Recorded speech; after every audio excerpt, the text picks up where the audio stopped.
First at 9 this Wednesday, the 26th of March 2025. Counter-attack. UK sanctions complicate the national reconciliation process, says the government. Past human rights violations should be addressed through domestic accountability mechanisms. State affairs. The government does not support the continuation of state entities established for past objectives. Cabinet spokesperson affirms when questioned on SOE restructuring. Secret to growth. This year's economic growth hinges on fiscal and structural policies implemented through the year, says the central bank governor. Expedite motion.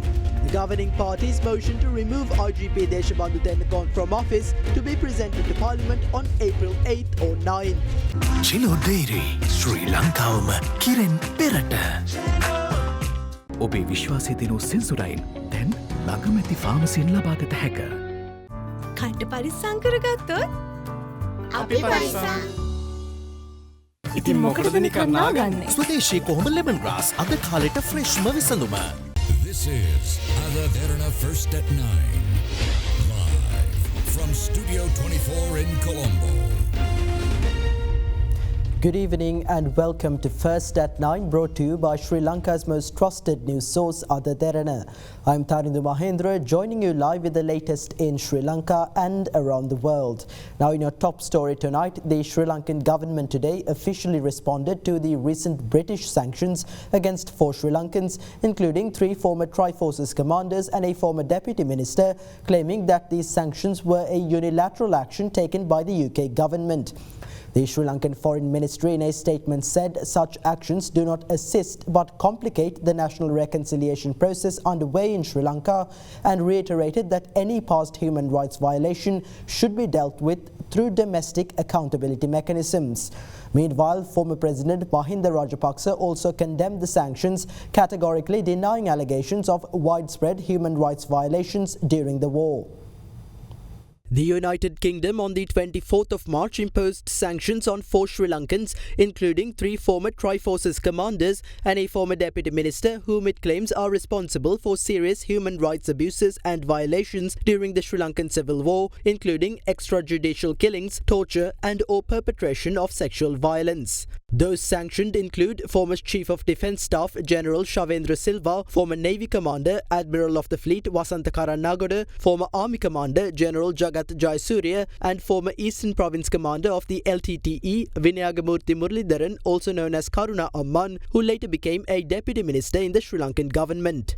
Meanwhile, today, former President Mahinda Rajapaksa issued a statement in this regard. In the statement, former President Mahinda Rajapaksa highlighted that it was he, as the executive president of Sri Lanka, who took the decision to militarily defeat the LTTE, and added that the armed forces implemented that decision on the ground. He also categorically rejected the UK government's allegations of widespread human rights violations during the military operations. He also highlighted that just months after the war ended, when his wartime army commander came forward as the opposition candidate at the 2010 presidential elections, the Tamil National Alliance issued a statement on appealing to the Tamil people to vote for the former army commander, and that he won over 60% of the votes cast in the northern and eastern provinces, which he claimed directly contradicts the narrative being promoted by the UK government. The former president also drew attention to the fact that the United Kingdom introduced special legislation in 2021 and 2023 to protect their own armed forces from persecution by interested parties. He concluded by saying that he expects the present government to resolutely stand by and defend former armed forces personnel who face persecution by foreign governments and organizations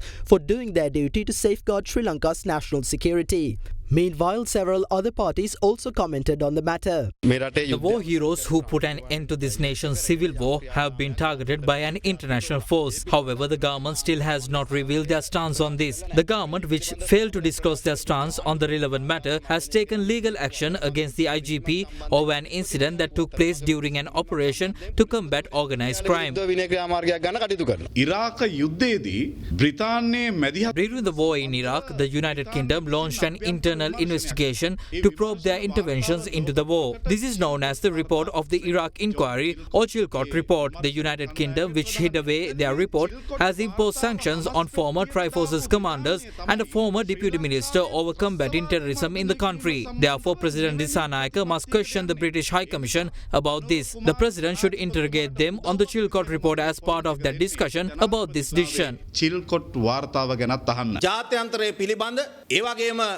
The government should convene all those who have expertise in international relations and military law. The British High Commissioner should then be called right away to be questioned about the pertinent issue. Since we are a sovereign nation, it is our duty to do so. The public is left wondering why the administration has been silent on this issue for more than 48 hours.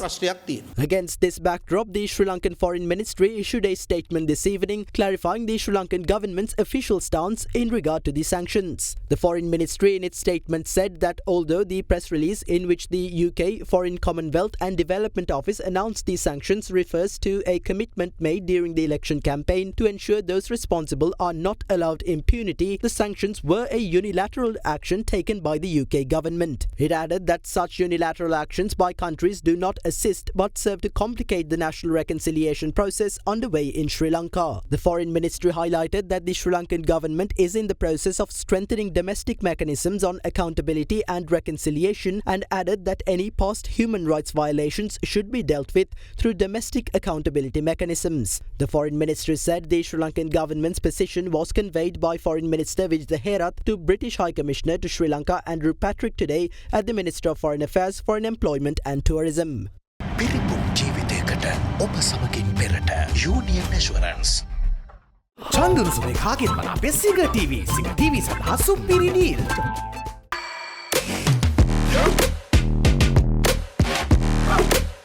Cabinet spokesperson Minister Dr. Nalinda Jayatissa says government does not believe institutions established for specific objectives at a particular time must be continued indefinitely, especially if they impose a burden on public funds.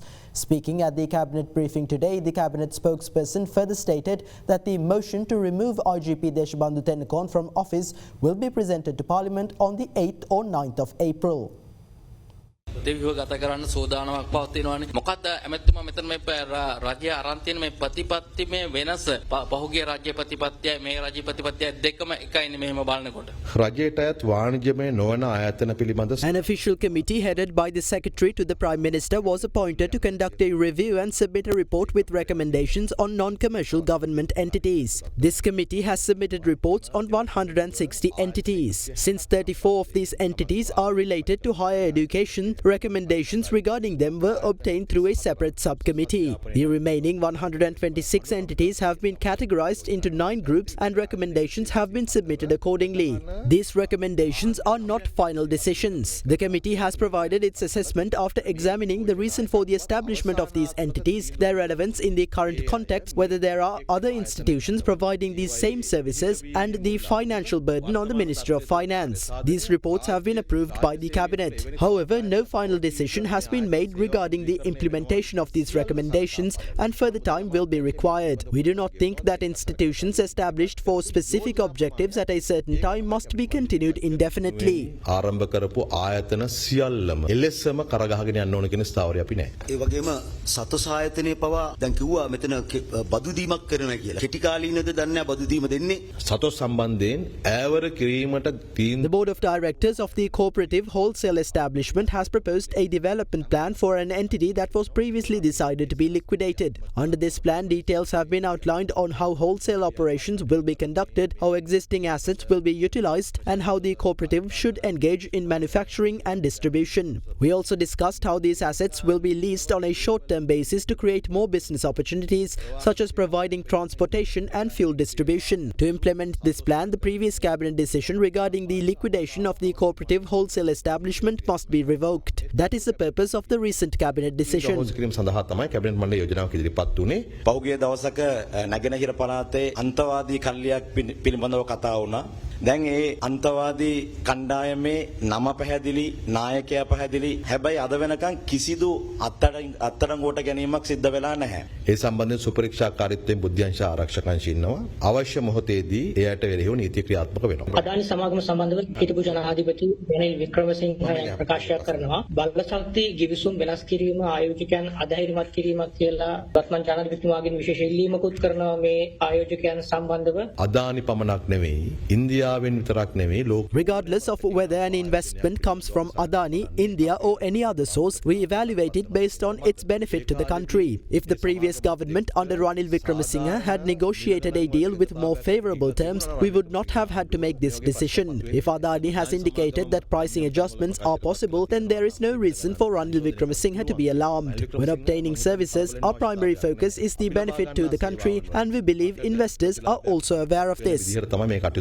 ආයෝජකයොත් මම හිතනවා ඒ ගැන දැනීමක් තියෙනවා. රජය තීරණයක් කළා තියෙනවද මේක විශ්වාසභංග යෝජනාවක් විදියට ඉදිරියට ගෙනියලා දේශබන්දු දෙන්නකෝන් මහතාව තනතුරින් ඉවත් කරන්න. 2002 The government is following the procedure to remove both the Attorney General and IGP from office in accordance with the Removal of Officers Procedure Act No. 5 of 2002. This is a motion to remove the IGP. The motion has to be passed in Parliament at the earliest sitting, which will be on the 8th or 9th of April. More than 113 votes, including those of the absentees, are required. We believe that it will not be an issue. Subsequently, we will appoint a committee of inquiry.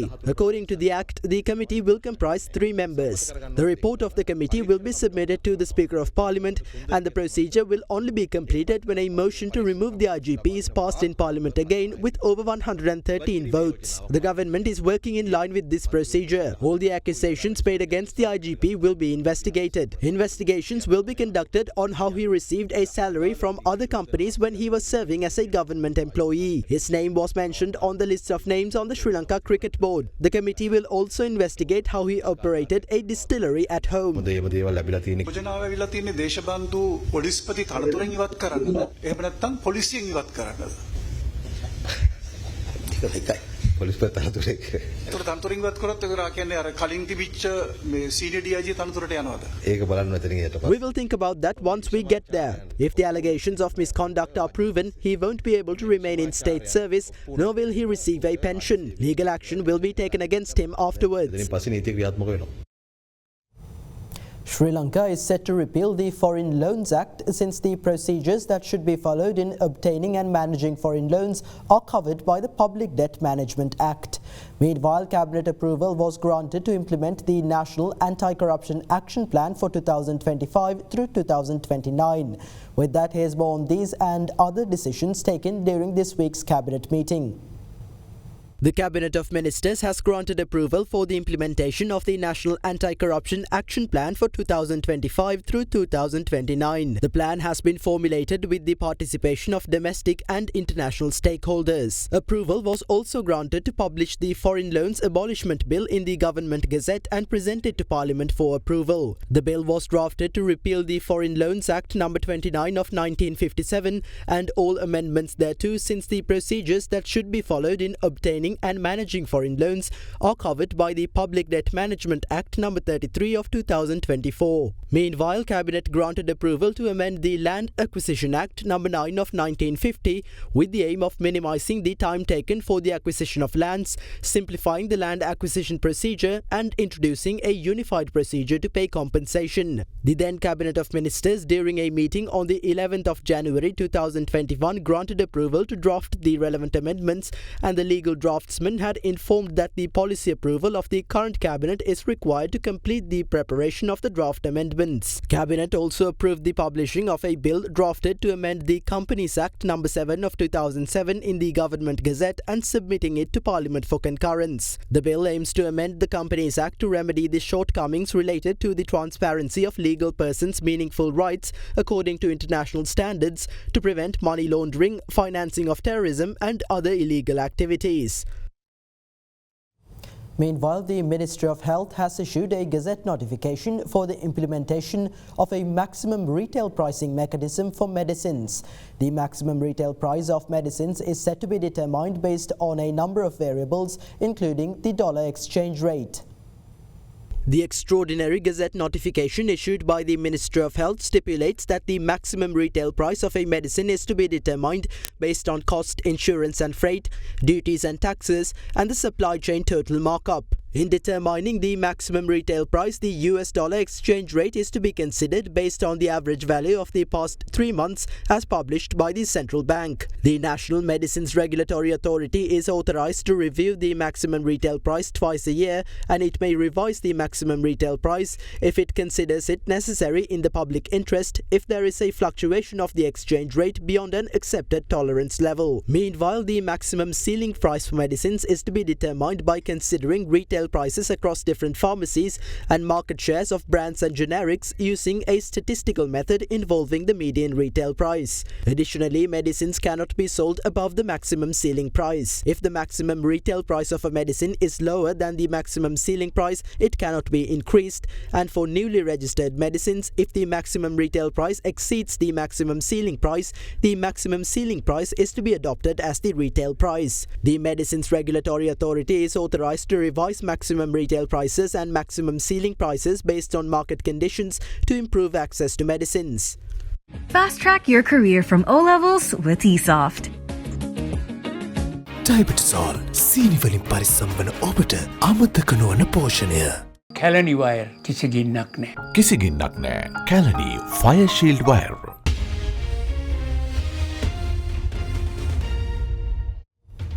Welcome back. You're joining First at 9 on Other Derana 24. Now, Central Bank Governor Dr. Nandalal Veerasinghe says it will take at least 2 years for Sri Lanka to reach a real GDP value similar to that of 2018. Speaking at the Central Bank's monetary policy briefing today, the governor further said this year's economic growth will depend on policies implemented within the year, mainly fiscal and structural policies. The negative inflation is temporary. It is mainly due to repeated reduction in electricity tariffs and fuel prices, not because of volatility in demand and supply or monetary policy. Deflationary conditions are expected to gradually ease from March 2025, with inflation projected to turn positive by mid-2025. Therefore, the Monetary Policy Board has decided to keep the overnight policy rate at 8%. We see that other interest rates are also coming down to favorable, more normal levels. With that, we observed 5% economic growth last year, showing an expansion in the economy that had been contracting for 2 consecutive years. We expect this trend to continue. නමුත් 2018 වර්ෂයේ දලදේශ නිෂ්පාදිතයේ මූර්ත අගය අනුව ගත්තහම තාම 2018ට වඩා පසුපසින් තමයි අපේ තියෙන්නේ. බරපතල ආර්ථික අර්බුදයට යටවත් රටක් ඒක අලින් හිටපු තත්ත්වයට එන්න අවුරුද්දක් විතර යඩුම වශයෙන් පෙබරවාරි මාසයේ පුද්ගලික අංශයෙන් අය බිලියන 105ක් කියලා දැක්වෙනවා. මේක ප්‍රධාන වශයෙන් මේ වාහන ආනයනය සඳහා තිබ්බ ඉල්ලුමත් එක්ක ඇති වෙච්ච දෙයක්ද? නෑ එහෙම පේන්නේ නැහැ අත් වශයෙන්ම. We do not see such a relationship. So far, only around $200 million worth of letters of credit have been opened. When we analyze economic activity, there is substantial growth and we see contributions shifting in that direction. Governor, given there is a space for reduction because of lower inflation, did the board by any chance consider to reduce the rate? On the basis of how we see the future inflation is moving towards a 5%, I don't see there's any room or any easing. I think that's a very prudent decision. I think from Q3 and Q4 we'll back to normal situation. That's mainly forward-looking basis. We don't see any space to reduce further. How do you see the growth, Governor, for this year? Last year it was 5%. Given this indication, how do you see the growth for this year? This year we have not made any predictions for the growth, obviously, for our internal monetary purposes we have, but our focus mainly on the inflation and the new act. Our mandate is price stability and inflation that we publish. Growth is the outcome of other policies, mainly fiscal policy, structural reforms, and the monetary policy, partly the short-term output gap. Governor, how is the repayment plan next month? Debt repayment, there's an annual debt repayment schedule is there. I think the government has that schedule. I think overall, I think this year government debt service obligations are about 2.75 billion for the whole year. Given the deflationary environment for the last few months and going forward, what would be your response to pressure on salary hikes? income levels of certain sectors have not come up to that level yet. So in terms of increasing wages of certain sectors, I don't think those increasing wages are not going to create excess demand, because still their purchasing power has not come to the level that they had in 2018. Secondly, informal wages are already been adjusted. Private sector wages also, those are most on the wage negotiations. For example, if inflation even in our projection is going to be 5%, I don't see any reason for the others to demand a wage hike more than that. About the SMEs complaints on Parate issues, there's growing criticism that banks are not supported despite central bank efforts. There are two schemes going on. One is the recent circular that was issued provided a 3 months window for them to come back to the banks and ask for restructuring. 31st March is the deadline. But we are seeing we have not seen that much of requests coming so far to the banks for restructuring. I think it's about maximum 500 we would expect. Opposition leader Sajith Premadasa says the incumbent government has created an economic environment in which the ordinary citizens of Sri Lanka are struggling to fulfill their basic necessities. Speaking in Badula today, Premadasa urged the SJB's candidates contesting the local government elections to usher in a new era of the common man. The Samagi Jana Balawega held a workshop for its candidates contesting the upcoming local government elections in the Badula district today under the patronage of SJB leader and leader of the opposition Sajith Premadasa. The people of this country are going through a battle to fulfill their basic requirements after electing Anura Dissanayake to the presidency. The prices of goods have skyrocketed. The people are experiencing heightened stress levels as a result. Some people are unable to source all 3 daily meals. This is a government which has failed to control the prices of essential goods. To add to the woes, taxes have been imposed on children's school supplies. This government has become a slave of the IMF. This is an incompetent government. I request all of you to work together to usher in a new era of the common man that the people have long hoped for.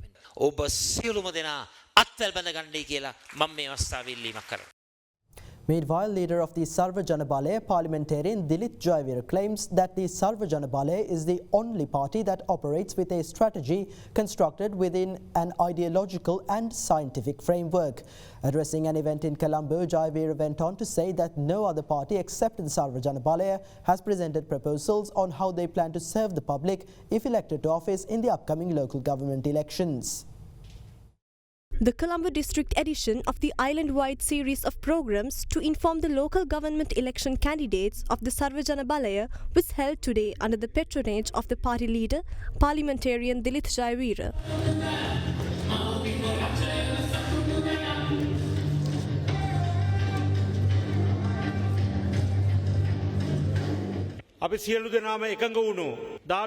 The Sarva Jana Balaya is the only organisation in the history of Sri Lankan politics that operates towards a goal with a strategy that has been created within an ideological and scientific framework that everyone has agreed to. Accordingly, this time we are contesting the local government elections with a procedure to expand our fundamental concepts and national strategies to the grassroots. None of the political parties have presented creative proposals on how they will serve the public if they are given the power of local authorities. Nothing new is being said. If nothing new is being said, nothing new will happen. The public cannot have expectations. This is why we have created the concept of Sarva Jana committees. We will be given the opportunity to establish Sarva Jana committees that will inculcate entrepreneurship within women and encourage the youth of Sri Lanka even in rural areas. I want to add that we will establish Sarva Jana committees regardless of whether we win or lose the elections. If we win, it will be easier to proceed on a large scale. Even if we don't win, we will establish committees across the island. We will provide an example to the querulous NPP government on how to work with a positive mindset.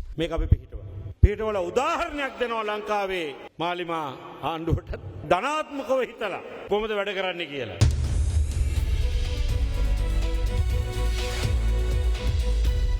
Now in business news today, Chief Executive Officer of Sri Lankan Airlines Richard Nuttall says the national carrier is currently working on a business plan aiming to double the size of the airline within the next 5 years.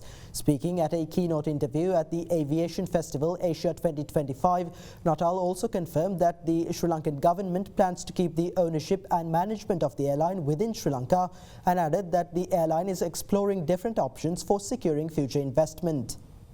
We've moved on from where we were 2 or 3 years ago. But if you go back 2 or 3 years, the country basically had no money. It ran out of dollars. But if you fast forward 3 years, now you've got an airline that has been operationally profitable for 3 years. The country economy has stabilized. Tourism is now booming. And so what that means is that the opportunities for financing differently are there. We now have a new government, and what is recognized is that tourism is incredibly important strategically. It's one of the top 2 or 3 biggest earners of foreign currency, and therefore the airline is a plays national such a crucial asset. role. Yeah. Yeah, the opportunities and the options are much greater than they were 3 years ago.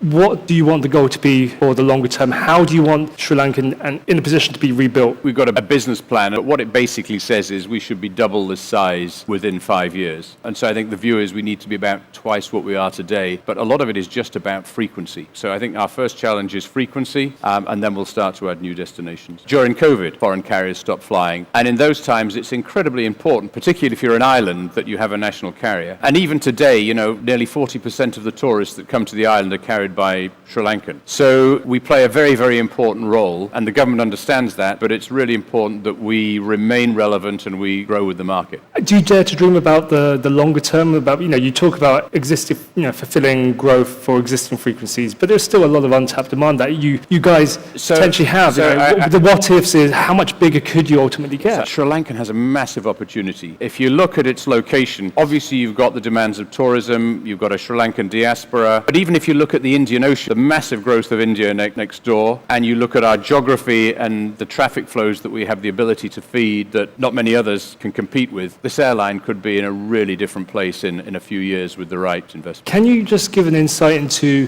whether you, if they have the power to, look for a strategic partner, another airline who could be that support? Is that something that you're looking for? The new government, what they have said is that tourism is really, really important, and therefore the airline is really, really important, but it's strategically important for Sri Lanka, and therefore the control should be within Sri Lanka. And therefore I think the view is that as far as possible, that investment should be Sri Lankan. Now, the debate is going on at the moment as to how that actually operates. Is it the airline? Is it subsidiaries? Is it government money? Is it public-private partnerships? Is it to go to the stock market? And decisions have not been made on that. But there are options.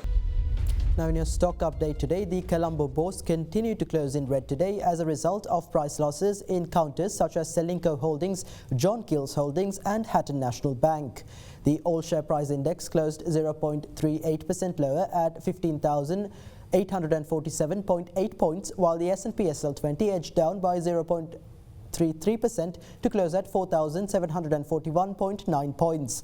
Market turnover was 1.6 billion rupees. The banking sector was the top contributor to market turnover, followed by the capital goods sector as the second highest contributor. Foreign investors closed as net buyers, purchasing shares worth 132 million rupees.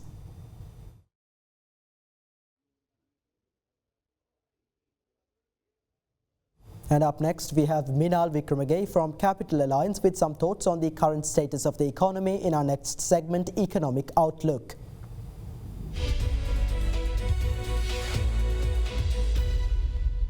The weekly AWPR increased by 7 basis points to 8.44%, while the AWCMR edged up to 7.95%. Meanwhile, reserve money expanded mainly due to an increase in currency circulation through market liquidity, which saw a decline, with the total surplus dropping to 155.98 billion LKR from 188.61 billion LKR in the previous week. On the government securities front, Treasury bill yields experienced a slight decline in both the primary and the secondary markets, while Treasury bond yields followed a similar trend in the secondary market. However, foreign investor confidence showed improvement as the rupee value of T-bills and T-bonds held by foreign investors surged by 18% compared to the previous week. Meanwhile, demand for government securities remained strong as the latest T-bill auction was oversubscribed approximately 2 times, reflecting the continued investor appetite. The total volume of transactions in T-bills and T-bonds surged by 37.6% in comparison to the previous week.